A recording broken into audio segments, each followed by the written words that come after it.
আসসালামু আলাইকুম। শুরু করছি চিত্তচিরে চৈত্র মাস উপন্যাসের পর্ব ৬৩। লিখেছেন মম সাহা, পাঠিকা জাহরা সুলতানা। বিয়ে বাড়িতে খুশির আমেজ, বৃষ্টিমুখর আবহাওয়ায় অনুষ্ঠানে কেমন মাখো মাখো ভাব। ওহির হাতে কলম, বুক কাঁপছে তার।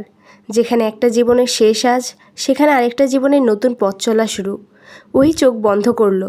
চোখের পাতায় ভেসে উঠল ছন্নছাড়া বাহার ভাইয়ের মায়া মায়া মুখের আদল।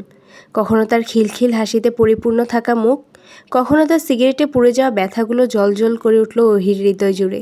ওহি তপ্ত শ্বাস ফেলল, চোখ বেয়ে গড়িয়ে পড়ল অশ্রুকণা। মন বলে উঠল, আজ শেষ মুহূর্তে আমি আবার শুরুর কথাটা বলছি। শেষবারের মতন ভালোবাসি। এই সূর্য চাঁদের সত্যিটার মতন আমি আপনারে ভালোবাসি। শেষবেলা এসেও আমি আপনারে ভালোবাসি বাহার ভাই। আপনার প্রতি আমার যে ভালোবাসা, তা আমি বোধহয় ভুলে গিয়ে কাউকে ভালোবাসতে পারবো না। থাকুন না আপনি খুব গোপনে। আফসোসে দীর্ঘশ্বাস ভার সামলে সাইন করে ফেলল সে। অবশেষে বাহার ভাইকে হৃদয়ে পুষে আরেকজনের জীবনে পদার্পণ করেই ফেলল। এটাই তো জীবন, ভাসতে ভাসতে যেতে হয় ভাসানপুর। পুরো বাড়িতে অবনী বেগম একা, সবাই এখনও বিয়ের অনুষ্ঠানে। তিনি বাড়িতে এসেছেন চিত্রার জন্য। মেয়েটাকে সেন্টারে খুঁজে পাওয়া যাচ্ছিল না বলে ভেবেছিলেন মেয়েটা বাড়িতে এসেছে, কিন্তু বাড়িতে এসে দেখেন বাড়িতে কেউ নেই। অগোছালো বাড়িটাকে তিনি গুছিয়ে নিচ্ছেন। মেয়ের জামাইকে আজ এ বাড়িতেই রাখা হবে আফজল সওদাগরের আবদারে। তখনই বাড়ির কলিং বেলটা সশব্দে বেজে উঠল। অবনী বেগম ব্যস্ত হাতে দরজা খুলে দিতে অপরিচিত ভদ্রলোককে চোখে পড়ল। লোকটা তাকে দেখে একটা খাম এগিয়ে দিল। খামটা দেখেই মনে হচ্ছে কোনো অফিসিয়ালি কিছু। অবনী বেগম সাইন করলেন, খামটা দরজায় দাঁড়িয়েই খুললেন। খুলতেই তার চোখে অশ্রুদের ভিড় জমল। বাহারের চাকরিটা হয়েছে।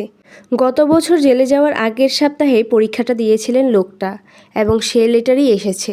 বুক চেড়ে বেরিয়ে এলো দীর্ঘশ্বাস। প্রাণীর বিনিময়ে কি তবে সৃষ্টিকর্তা চাকরিটা দিলেন? কি তার মহিমা! শাড়ির আঁচল দিয়ে যেই না চোখ মুছে দরজাটা বন্ধ করতে নিবেন, সেই মুহূর্তে দরজার সামনে বর্তমানে উপস্থিত হওয়া মানুষটাকে দেখে অবনী বেগম দুপা পিছিয়ে গেলেন। কাপা কাপা কণ্ঠে এলোমেলো অনুভূতি নিয়ে কোনোরকম উচ্চারণ করলেন, আমজাদ।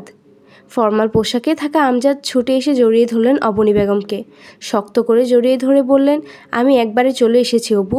আমি আর তোমাদের ছেড়ে কোথাও যাব না। তোমার মতন কাউকে আমি কখনোই পাবো না, কখনোই না।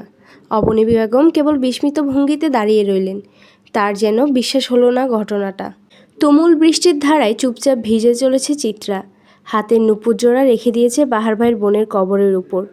দুটো কবরের মাঝখানে সে বসে আছে, কি যেন বলছে, হাসছে আবার হুট করে কেঁদে দিচ্ছে। বুকের মাঝে ব্যথাদের তোলপাড়, তুমুল শীতের মাঝে ভিজছে। ভিজে শরীর নিয়ে আবার কেঁপে কেঁপে উঠছে কিঞ্চিত।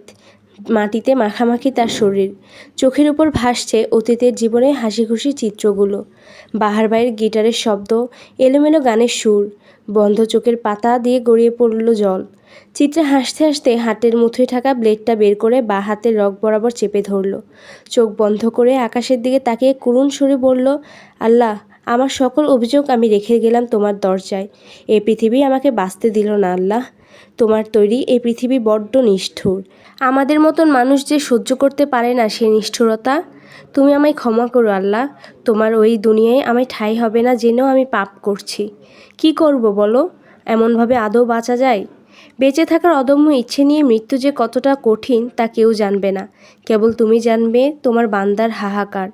এই পৃথিবী বাহার ভাই আর চিত্রার সংসার তৈরি করতে দিল না। মানুষগুলো আমার আপন হয়েও হলো না। বাহার ভাই শুনছেন? আপনাকে রঙ্গনা বড্ড বেশি ভালোবাসে।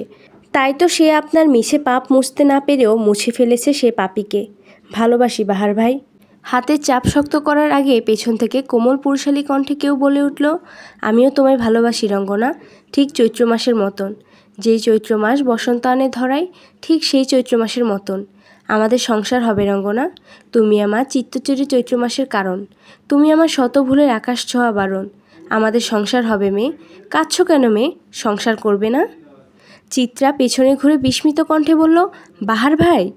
বিরাট হোটেলের সাদা বিছানায় রক্তের স্রোত। নুরুল সওদাগর তন্ন তন্ন করে খুঁজছেন বিরাট রাজনৈতিক নেতার খুনের রহস্য। তন্মধ্যেই তার ফোনে কল এলো। ব্যস্ত ভঙ্গিতে তিনি ফোন ওঠাতেই দেখলেন উপরমহল থেকে কল। নুরুল সওদাগর ফোন ধরে সালাম দিতেই অপর পাশ থেকে কর্কশ কণ্ঠে বড় অফিসার বলে উঠলেন, সেন্ট্রাল জেলে আগুন লেগেছিল। আজ রাতের ফাঁসি হতো যে আসামি, সে পালিয়ে গিয়েছে। দ্রুত শহরে খোঁজ লাগাতে হবে, শহর ছাড়ার আগেই। Okay sir.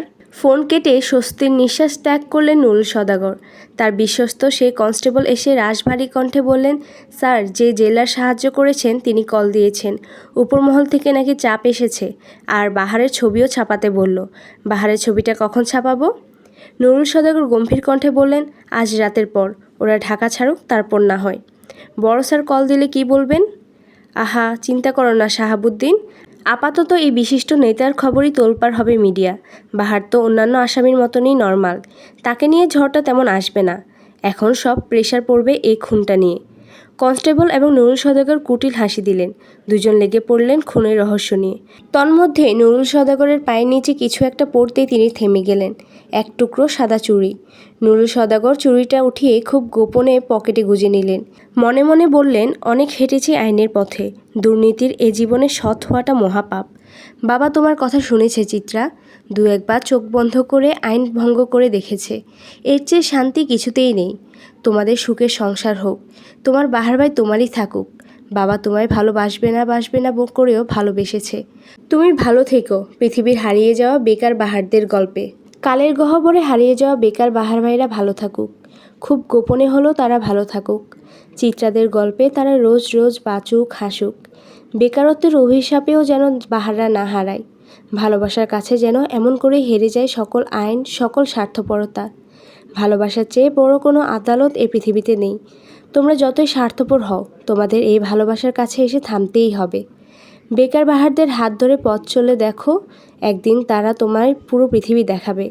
রঙ্গনাদের প্রাপ্তিতে, ওহিদের অপ্রাপ্তিতে আপনি থেকে যান বাহার ভাই, আমরা রেখে দেব। হাসি, কান্না, অপেক্ষার মাধ্যমে আজ অবশেষে শেষ হলো চিত্তচিরে চৈত্র মাস উপন্যাসটা। এই উপন্যাসটার মাধ্যমে আমি তোমাদের অনেক বেশি ভালোবাসা পেয়েছি। আশা করব সামনে আমাকে এভাবেই ভালোবেসে যাবে। এবং নেক্সটে আমার ভয়েসে কোন উপন্যাসটা শুনতে চাও সেটা অবশ্যই কমেন্টে জানাবা। আসসালামু আলাইকুম।